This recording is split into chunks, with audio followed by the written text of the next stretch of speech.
Okay, good afternoon. Let's see, do we have 2, 4, 6, 7? Yes, we do have a quorum. Okay, very good. Let's start with, let me turn the page.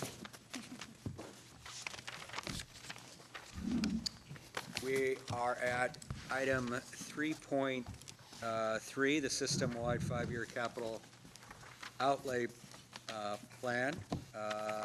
Fred Harris. Well, good afternoon, Mr. President, Madam Vice President, members, and Mr. Chancellor. Thank you for the opportunity to be here before you. My understanding is that this is an extension of a conversation you had at the last board meeting when the board approved the system-wide 5-year plan. Thank you very much. And that there were a variety of questions, and I'm interpreting them, and I'm just going to have some very brief opening comments, and then, if those don't hit the main points, then we can pursue other questions. But talking about the status of the facilities program, and I think there was interest on the role of the Board of Governors in the capital outlay program for the community colleges and the different manifestations of that. It's very difficult to follow not only the powerful 3 ladies that were here before me, but also the great presentation we had at lunch. But I think that was a very appropriate segue into what is right and what is strong about community colleges, showing that innovation that occurs at the district level and in terms of meeting the needs and the planning. I know that I've been, I remember when Butte College was a sea of portables and modular buildings, and it wasn't very attractive. And now when you drive up to this fantastic institution, it still continues to take my breath away the many times that I've been here on the campus. But real quickly, instead of a PowerPoint presentation, which, I do have a 2-hour PowerPoint presentation I could have brought. I instead, weighed you down with 4 documents, for your reading pleasure. 2 of them you've seen, and 2 of them you have not. The first one is just the executive summary of the 5-year plan. I'm just going to run through that very quickly. The second is what is called Attachment A. It talks about the capital outlay grant application process, and that has been a part of each year's annual capital outlay plan, but I want to touch on some of the points there in terms of talking about the board's responsibility and guidance. Next is the energy and sustainability policy that the Board of Governors adopted in 2007, and Les Jerome referred to that in terms of being one of several ingredients for their guidance to their recipe for success here at Butte College. And last is a acronym. We haven't quite come up with the right terminology here, but it's a Fusion, GIS, Enuma, Big, Bim, Bang. But I think there's a song inherent in that particular term.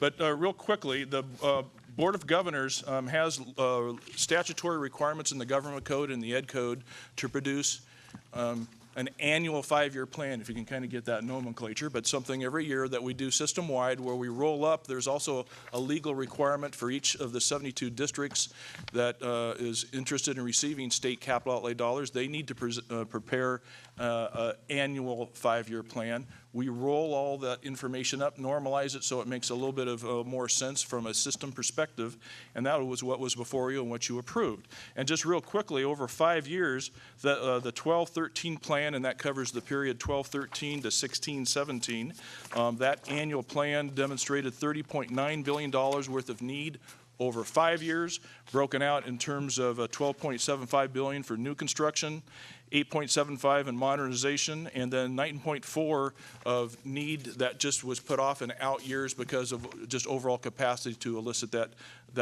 type of construction. If you would expand those numbers to a 10-year number, I know in past administrations, the other 2 systems of higher education were asked for their 10-year numbers as part of a compact. So we weren't asked, but we did provide and continue to provide a 10-year number in terms of needs, and that is $37.2 billion worth of need, again, based on this data-based document of an annual 5-year plan. $17.8 billion of that is to be addressed with current resources, mainly at the district level, of which 65 districts since November 2000 have passed local obligation bonds to the tune of $23.5 billion, and that was an 86% passage rate, and then a $19.4 billion need. So if you take that 19.4 number, every 2 years, if and when there is going to be a state bond, that would be $3.9 billion worth of need that we have demonstrated on a very conservative basis in this particular plan. bottom line, if anything else, if I leave you with a piece of information, the state has not had an education bond since 2006, and that is should be for all of us job one. That's something we've been planning on. The staff in the Chancellor's office continues to develop plans and reviews projects that are submitted to us for funding.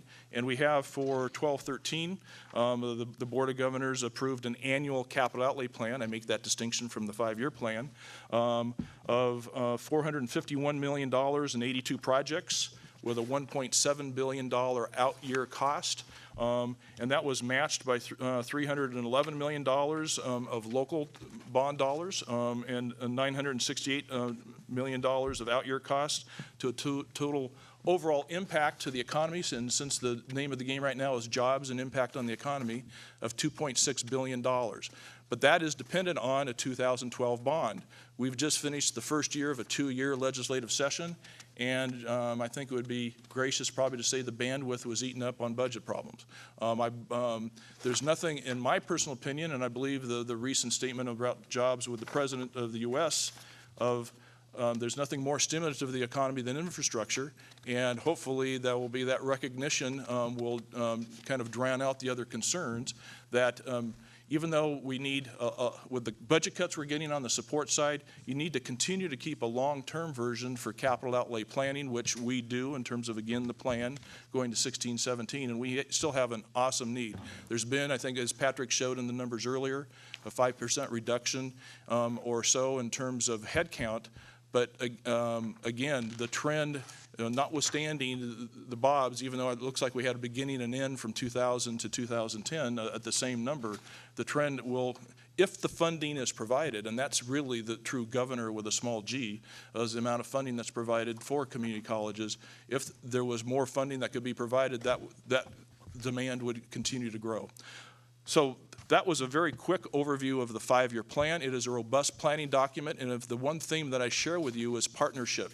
This is a partnership, and I believe a very successful, highly efficient partnership between the Chancellor's Office and the Board of Governors, providing leadership and incentive, and districts rising up in partnership, bringing their needs and their high priority projects for specified state funding, and we together put together annual plans that we believe are the best in higher education. That's the first document. Fred? Yes, sir. Vice President. Oh, okay, go ahead. I did have a question. Member Malliman. Is it correct to assume that all the bond money from the 2006 bond, all those buildings have been built already, or is there still some money hanging out there? They're in process. The 2006 bond, there's still, I think, a couple $100 million that have yet to be claimed, but it takes a while for them to be built. All the money has been committed to in terms of projects. We normally, for the most part, we normally have like 80 to 90 projects in an annual capital outlay plan. For 11-12, we had 3 projects, and that's basically funded from reversions, bid savings, and whatnot from other projects. And so we may have 1 to 2 projects if a new bond for 2012 is not funded. So that's why I keep on coming back to the message, job one is to get a new bond, because we're running on fumes right now. And what's the usual cycle? Are these bonds occurring normally every 2 to 3 years, or less or more? In this century, they've been every couple of years. Beginning with 1998, when I came to the Chancellor's office, that period of time, we had a 4-year bond in 1998, and then 2002, the legislature passed 2 bond acts and a piece of legislation. So the 2002 and the 2004 bonds were enacted by the legislature, but put before the voters in those particular periods. And then Prop 1D in 2006 was the last education bond for infrastructure. Still a lot of activity, a fair amount of activity, and it's still plans at the local level for doing bonds. But again, we've created this partnership. I think we've created this network in terms of it creates a win-win organization where we leverage state dollars to build, even more with local dollars to build even more buildings. I think, in what is it, in 12-13, and the plan that we just recently had the Board of Governors approve, there was 41% local contributions to that plan. So that means we're able to stretch those state dollars for the high priority instructional facilities that the state is wanting to fund, even further. But what's interesting is it's a mutual win-win where the locals also make the argument locally when they go out for a bond that they're able to leverage their local dollars with state bond dollars. And so that partnership, I believe, again, has been successful, and what we need is, more infusion of money in order to continue to get the job done. Thank you. You're very welcome. Next, I just wanted to review with you briefly in terms of the attachment A about the capital outlay grant process.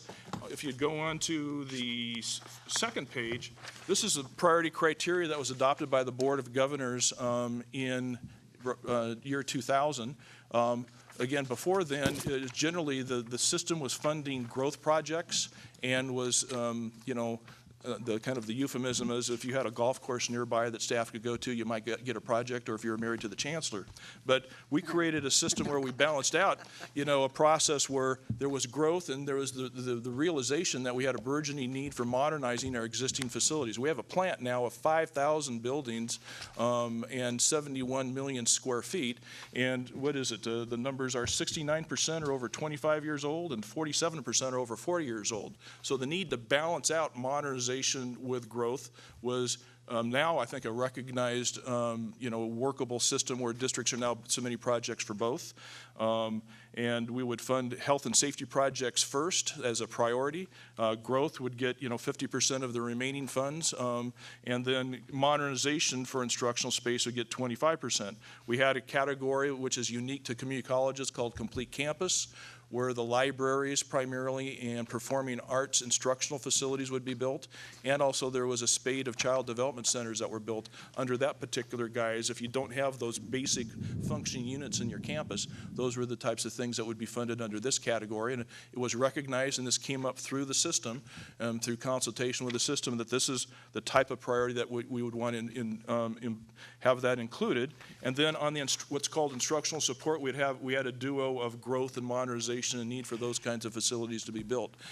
This is something where the system realizes these are the rules, these apply to all districts, and it's created, I know when I first came to the Chancellor's office, and it wasn't in just because of me, it was the Chancellor and Vice Chancellors and whatnot, but there were a lot of end runs going to legislators. I think there might be some in this room might recollect in terms of the possibility of how that worked, but now districts recognize that, there's a system that works in terms of these priorities established by the Board of Governors, and that everyone is treated fairly. We basically look at the pot of money that we have available in any given year because we zero base those projects. There's not this pipeline of you had existing standing and therefore you're going to get a standing in the future for new start projects. You'd have this zero base and projects would move forward, and when we'd run out of money in each of these categories, people realized that was fair, and we would assign points to those categories. Each project, if it had a local contribution, 25 points out of 200 can be realized. That's how we balance it out. So it's not that if you have local money, you somehow step ahead of everybody else, but if you had a marginal project, a little bit of local funds can make that marginal project be a higher priority project. But more importantly, we're incentivizing districts to come forward and use their local funds for projects and ensuring that when they have skin in the game, but also that is the best project that they could put forward, and it's highly competitive at the state level. I can go into a lot more of that, but this particular document outlines a lot of the board policy that has been developmental over time, and that has created a system that has been successful not only internally but externally in terms of arguing our needs and providing funding. Again, back in the 90s, when I think there was a cadence of every 2 years there was a local bond, the system got about $150 million every couple of years out of a bond, as I have been told. And there was also what I call a mutually assured destruction pact, where UC and CSU and community colleges would get together, and I understood at that time people got together and said, well, we realize we'll never get enough money, so let's all agree to a one-third, one-third, one-third share. Well, that doesn't never worked for me when we're shouldering 75+% of the students. And I think that notion caught on with the support of a lot of others, especially in the legislature, to where we were in the last few bonds getting over 50% share of the higher education pot in recognition for the burden that community colleges shoulder, and more importantly, the database need that we have. Next is the Energy and Sustainability Policy, a document that was adopted by the Board of Governors in 2007. A lot of details here. Fred? Nope, yep. I'm on a roll, so stop I me. know you are. Just 1 second, but Vice President Perez wanted to say something. Yes. Actually, mine has to do around the board goals, so it might be more appropriate for you to finish on, because I was wondering when the board goals were last updated. Okay. And then what I would like to do is just engage the board in some discussion around those Please. goals, because I think now would be a great time. We have a lot of dialogue around projects where they're actually becoming more energy efficient or sustainability, and I think there's a good opportunity for us to revise what these current goals are today to incorporate some of that into this. So go ahead and finish with the other one. I'll try to be quick. Fred, you did say, though, this board priority funding categories was set in 2000? Right. In 2000, Okay. yes, Exactly. yes. That's my point. And again, it was set first going through several years of consultation with districts, and then it was adopted by the board as the policy, and we moved forward and, had for the most of the first century of first decade of the century, that's been very successful in funds growing from $150 million a year every 2 years to $1.5 billion in terms of the state share. And real success story, though, was the locals going out with the passage of Prop 39 in November 2000, getting local money. So this massive amount of infusion of funds creating a renaissance of building facilities and community colleges has been an outstanding success story. But one of the main points in terms of there was a sustainability policy, again, a lot of goals, but I think the heart of the sustainability policy was that we began with incentives, because to me, money tends to talk. You can have a lot of good intentions, but if you provide funds and direction, that you tend to get a lot of, sometimes, most of the time, a lot of good behavior. The Board of Governors created a set of incentives beginning with the 2010-11 fiscal year, keeping in mind when you have these trajectories for annual capital planning, this was in 2007, you'd catch up to 2010 on a planning basis, that, and as Les talked about, when you exceed for new construction Title 24 by 15%, you would be eligible for 2% of your construction budget as an incentive dollars for offsetting presumably any extra cost to make that building more sustainable. For modernization, if you exceed it by 10%, it would be 3%. There's a lot of other details and goals that are in here, but to me, that's the heart of, that's what captures the district's attention to want to implement not only the whole package, but to basically exceed Title 24. But again, it's not just this. Districts are doing that all on their own, but a lot of districts have taken this template that was adopted by the Board of Governors and adopted their own local sustainability policies. What year was this adopted again? 2007. And so that was basically following the path of partnership and providing incentives rather than, top-down direction, which doesn't necessarily work the best, at least in the facilities area and possibly in other areas, that incenting the best behavior and rewarding it with, the little bit of dollars that we can helps provide that direction. I think that's the leadership success formula that the Board of Governors has represented. We have, I guess I'll just real quickly in terms of one of the our abilities in order to manage all of this information was creating an online database called Fusion. It was bringing together, in essence, 17 districts. I reached out to them, and we first started doing a strategic plan and other plans through the budget process for the state funds, and then with the budget cuts in the late 90s, that just went away. So I realized my grandchildren probably wouldn't see a database that we needed that was online. So we reached out to districts that had local funds, primarily local bond dollars, and created the Fusion system. It was something where it was done, owned by the districts, it's to me another successful partnership with the foundation, and this system provides consistent information regarding community college facilities statewide. There's an annual assessment that goes on. There's a team of assessors that goes on once every 3 years to update the information, and that information, that data, is what I believe has been fundamental, along with the political will, of course, but the data has been fundamental for the increase in resources, state resources that have gone to facilities up through 2006. But what you have here real quickly is a document with this funny name in terms of where we're taking, and I guess if you know me, you'd probably nod your head, but you're taking Fusion into the cloud, and basically creating, this whole bunch of tabular data, basically with BIM modeling, with building information management modeling, creating visual abilities to manage this data and to use it in new and amazing ways. And I could start kind of frothing eloquently about the possibilities here. This is exciting capability that has 6 districts. We've demonstrated this capability. We're going to be presenting, doing a co-presentation next month in Pasadena and in November, and we'll formally be rolling out for most districts. But again, providing all of this data that we have in Fusion and through web services, through a link, through other open standards databases, creating value-added services to not only manage facilities, but also manage such things as the potential for managing schedules. As people who, with their own background and expertise, start seeing the possibilities here, we haven't even begun to scratch the surface. But for capital planning and for facilities management, and for, more importantly, energy management and monitoring, this capability holds great promise.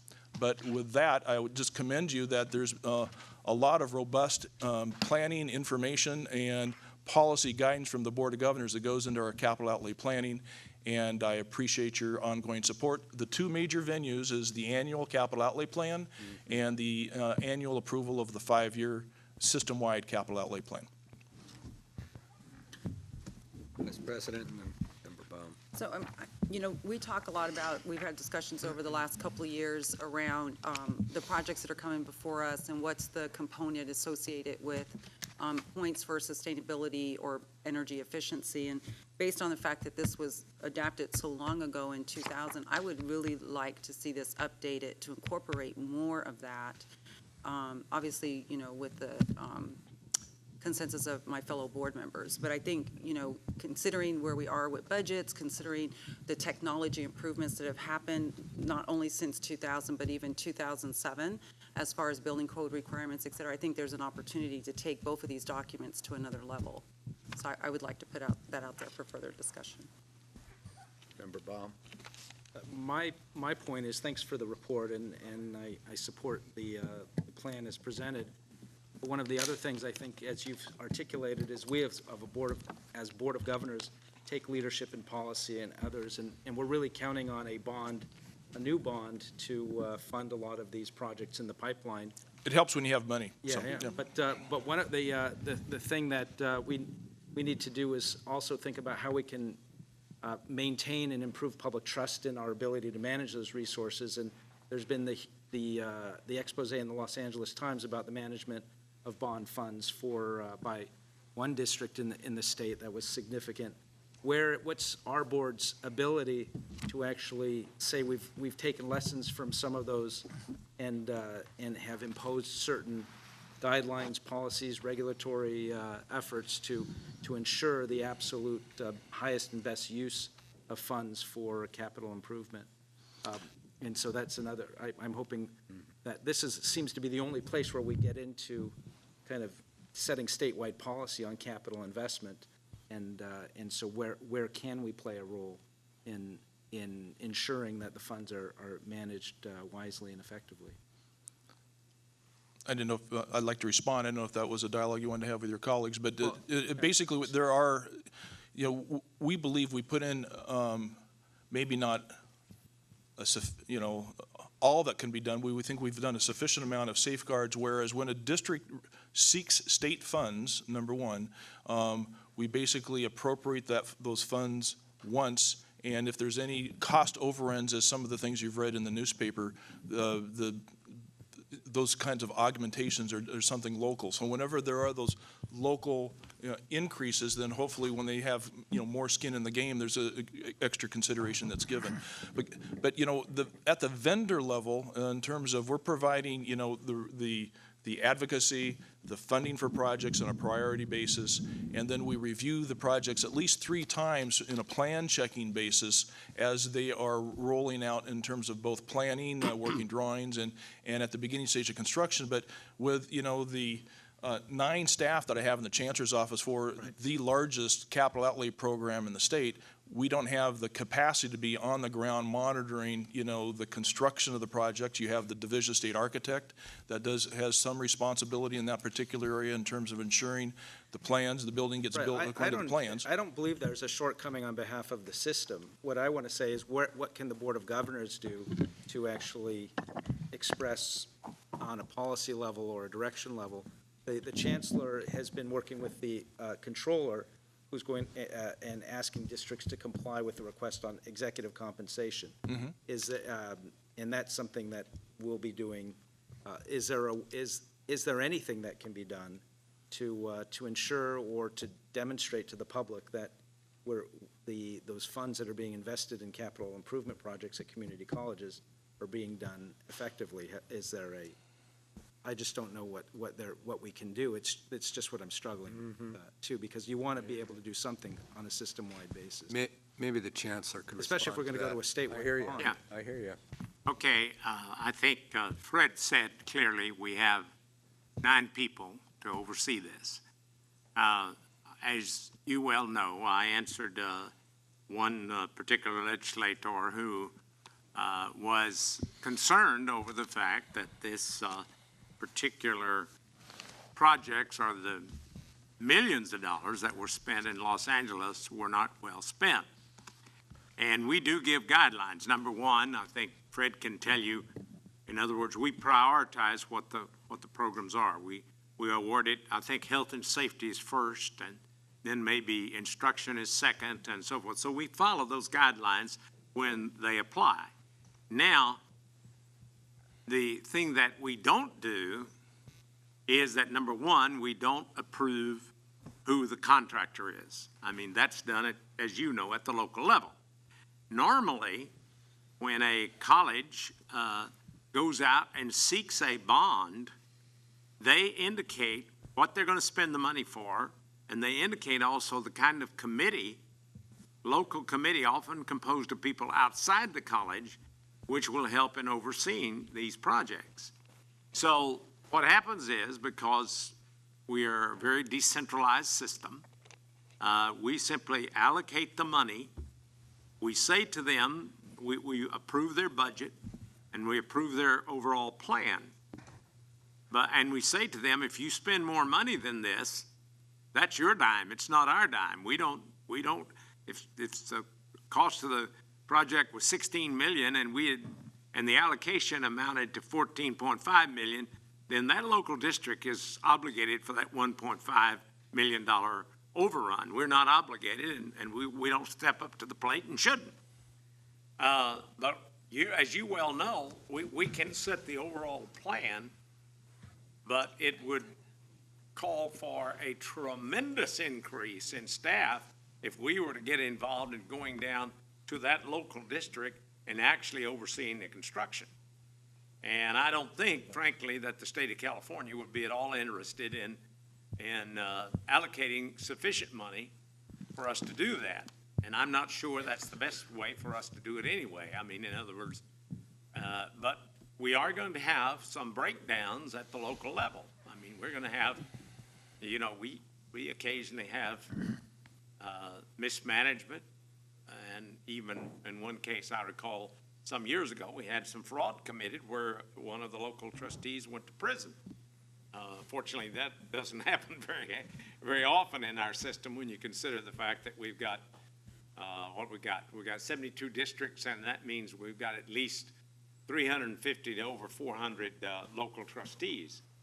But they're elected, and the local district ought to hold them responsible. That's what the local district's priority is. Now, if we could, if someone gave us a telephone call, we could at least use our You know, maybe urging them to look into a certain issue, but that's about as far as we can go, any more than, you know, I often get telephone calls about somebody's upset over a personnel decision that's been made in a district. Why did you select this person for president, or why did you let this person go who was the president? And unless there's been a violation of law, you know, where we can look into, legally we can look into the violation of law because we are regulatory, but we don't get involved in the business of selecting contractors nor overseeing the actual construction. Now, if they change the scope, I believe, Fred, they have to go back to your office and get permission. Yes, sir. The kind of the holy grail is scope, budget, and schedule. That's what the legislature approves. And again, the budget is through the annual budget almost all the time. But if there is a scope change where they make a major scope change, that has to go through our office, then to the Department of Finance and the Public Works Board. And that whole issue of variance to scope is the basic, what I call currency, that the legislature enforces its accountability on projects. That what was promised at the time of appropriation, that building got built. And that is something that, you know, my staff is involved with, in addition to Public Works Board staff, and also to its own degree, the Division of State Architect. And my last just point on this would be, my hope would be, I realize we don't have the resources to police the entire state in construction. I hope that we would continue to use, as Chancellor Scott says, the bully pulpit to at least say, this is the right way to do it. And we want districts to comply with these and manage this accordingly, because if districts fall short, the whole state will suffer, because the public will lose confidence in the ability to manage these funds, and they will stop supporting bond measures as they have in the past. No doubt. And, you know, one of the major areas of outreach that we do is annually is the Community College Facilities Coalition holds the annual facilities conference for community colleges here in Sacramento. And that basically, that is highlighting best practices, and that is the best way, we believe, through education and through a certain amount of motivation about if someone's doing something well, why aren't you doing it? And that type of behavior reward and emphasis is one of several areas that we try to make sure, in addition to having a system that is understandable and that is fair in terms of the allocation of state funds. But keep in mind, there's massive amounts of local dollars that either are funding 100% local projects and or are in combination with state funds. But when the state funds are involved, they have the process that we've described in the oversight. If it's local, and a lot of the projects that were highlighted recently in the press were locally funded, all but 6 of the projects that were mentioned were 100% locally funded. We really don't have any authority over that other than initial plan review. Legally, I'm talking about. Member Hawkins. Well, I think you just answered one of my questions, and that was how much of the problem that we see in the newspaper is related to state funds versus local funds. And the other question that I have is some of the problems that we have obviously are just mismanagement and conflicts of interest and so forth. But how much could you lay on the processes, such as the bidding process, that evolves into a problem for the local districts? And are those things that maybe that we could work on as a board to maybe rectify or to propose changes on? Well, a lot of the bidding process is articulated in the public contract code and other code that the districts are responsible to enforce. We could, and again, I don't want to say that we're shirking away from our responsibility, because I believe the bully pulpit is appropriate. But if we don't actually have authority to enforce or authority to control, that's basically what we're left with, is in terms of providing best practices and guidance along that way. But it's the local board and the locally elected board that has the responsibility. But my question has to do with the process itself. Does the process, are there parts of the process that in fact make it difficult for even the most reliable and dependable of districts to be able to get the job done? Of course, there's always room for streamlining. And the question is there something that we could advocate for or that you would recommend? Maybe you don't need an answer right now, but I'm just, in terms of that would involve state resources and state presence, or something to further clarify the responsibility of the local board? well, you know, as districts engage in contracting, there's procedures that need to be followed. And, you know, things such as low bidder, and there might be some other things that don't come immediately to mind. But those kinds of things, are there some things there that are producing difficulties for the colleges themselves as they begin to implement this, and then they end up getting into a situation where they're running over budget, the jobs don't get completed, maybe, and I realize that there's a lot of vetting that goes on of contractors. But, you know, as someone who's expert in the field, are there some things that are happening there that are simply problematic from the standpoint of process that has to be followed by the local districts? Yes, there are specific areas for procurement, for the types of contracting out, and I know there have been a variety of pieces of legislation over the last 2 to 3 years that I've been aware of that have been advocated by districts to seek some flexibility in seeking some alternatives to a normal design, bid, build type of alternative. And some of those have been successful. The design build legislation, the 2 pieces that we've been able to get passed from a system perspective to allow for that alternative delivery mechanism for all states, districts, was a definite success. A lot of the other initiatives have been stopped primarily due to union concern within the legislative process. I think that they will continue to coming back for best value in procurement rather than just lowest bid. Those kinds of things are areas that we do take an interest in, but it's something where that involves the authority of the local district and not necessarily the chancellor's office. You know, and I realize that the question I asked you is one that you could answer in probably 10 or 15 different ways, or allude to 10 or 15 different areas. But, you know, as you're coming across these issues, and if there's something that this board could do to advocate for maybe certain changes, I think most of us would be prepared to try to accommodate that. Member Hawkins, you want to say something to respond? Well, to that, I just, since I have experience both as a legislator and as a chancellor, I remember quite a number of pieces of legislation. For instance, a lot of community colleges have wanted relief from the Field Act. The Field Act, which applies to K through 12 schools, have to do with earthquake safety. CSU and UC is not held to as strict a standard as the Field Act because they're dealing with adults.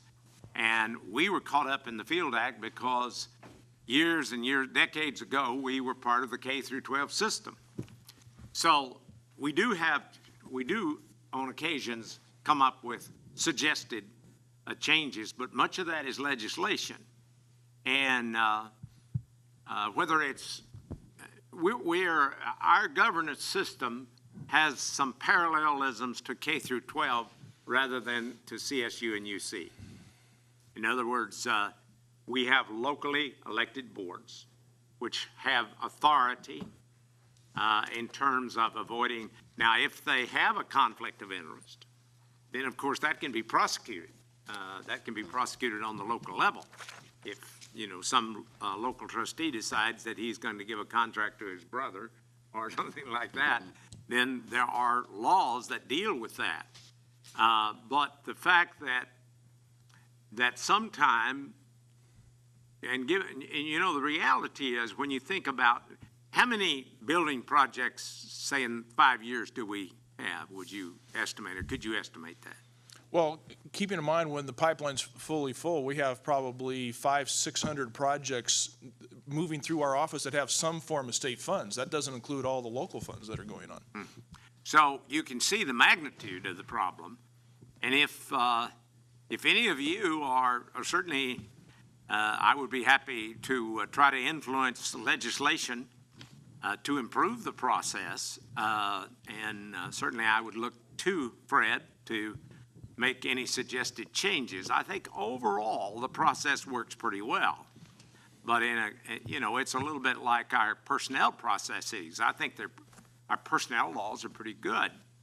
Does that mean that there aren't occasional bad personnel decisions made at the local district? Of course there are. I mean, and occasionally maybe some of them are based on, rather than being based upon the qualifications involved, maybe there's some favoritism. It's a little hard to always weed that kind of thing out. But we'd be happy to, if there are ideas to improve the process. I think the thing that Fred pointed out at the beginning is that today we have a process that we adhere to, and I have not seen legislators in the last 5 years try to end run around it. There was a little end run going on 10 years ago, and I know when I was in the legislature, I just always said, I will not vote. I don't care how, and I headed the education committee. I don't care how good a process, I don't care how good your plea is. If you haven't gone through the right process, and if you were 25th on the list, we're not going to enact a law that puts you 3rd on the list. It's just going to be that clear. So right now we have a pretty tight process in terms of making sure that just because somebody happens to be located in the district of a powerful legislator, they're not going to get their building built any more quickly than somebody who's poorly represented. It's going to be based on some very specific criteria. But I don't know if, and obviously if the Board of Governors has any, or if we have any suggestion, we'd be glad to work on the possibility of legislation that would improve the process. It's not, we'd have to weigh as to whether or not we could get the bill through or not, but we'd be glad to do that.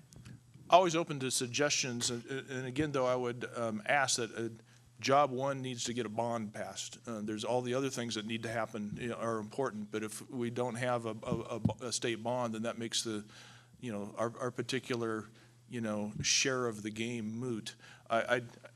It's amazing. I totally forgot about SB 588 and all the other pieces of legislation in terms of changing the Field Act. Right now, community colleges, if you can believe it, are out as of January 2011 out of the Field Act. There is an alternative for districts to use that is equal in terms of safety standards to UC, CSU, and commercial buildings and state buildings. It's still administered by the Division of State Architect, and that's the compromise that we had to agree to in order to get the bill enacted. But the Title 24 regs have changed. There's a separate set of regs for community colleges separate from the Field Act, and that is a major victory for the system and will be a cost savings to the system once it's fully used. Member Hawkins. Thank you.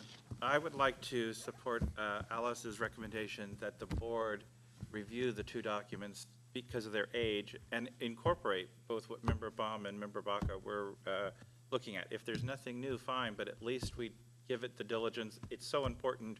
We should take and update these two documents. Okay.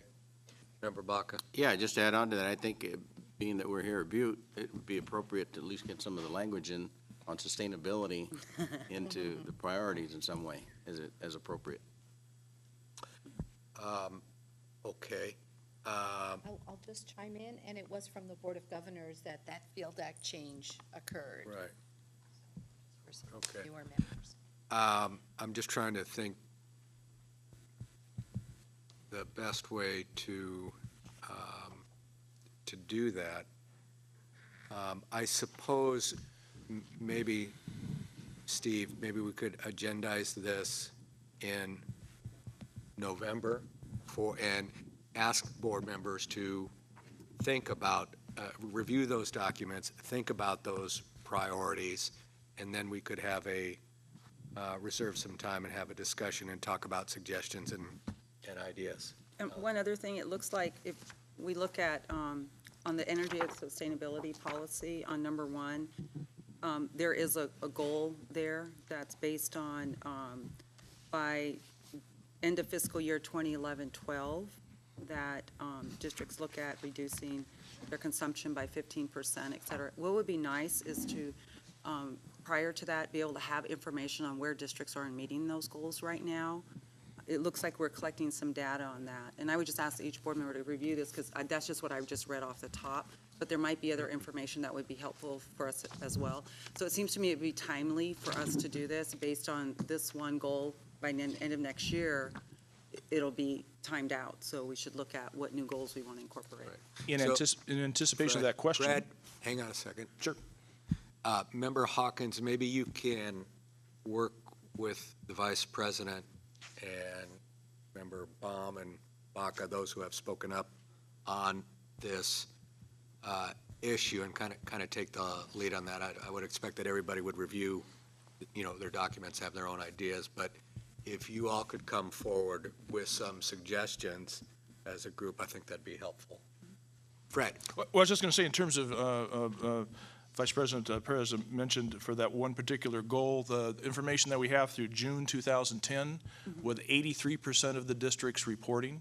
Again, right now it's a manual process. The districts from the 2000-2001 baseline reduced their energy usage by 9.64% in total for the system as a whole.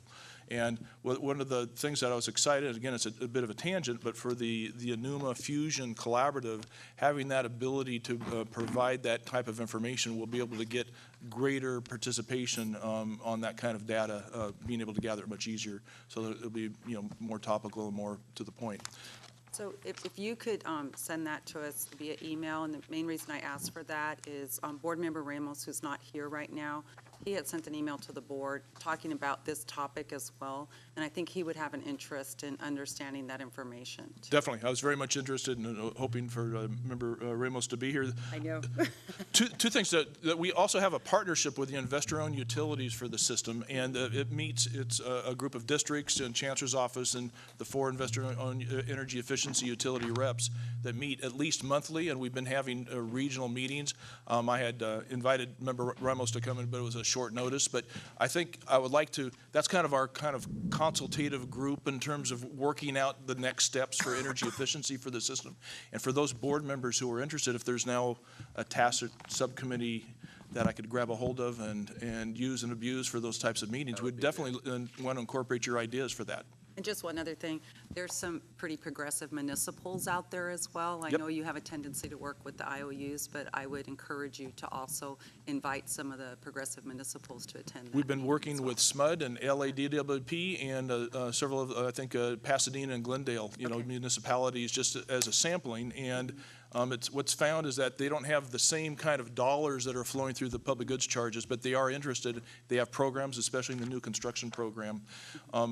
I guess I'll leave you with the last thought. We had a residual of a couple $100,000 of federal funds from 1985, petroleum violation escrow account, and they have gone into a contract through the it's semi-controlled in a torturous way through the Energy Commission, and that's now been a contract given to Citrus College for the whole system to develop a sustainability template that will not only define a sustainability plan for that campus, but will be transportable for any other district to easily make a hopscotch into reaching sustainability goals that are in statute. And I would anticipate once that product is finalized by the beginning of next year, that could also be incorporated as a Board of Governors policy. Okay. Members, unless there's any other comments, we need to move on. Anyone else? Thank you, Fred. Very nice job. Thank you. Appreciate it.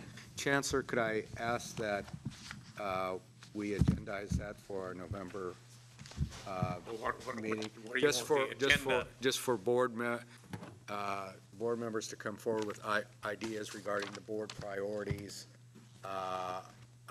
around capital projects.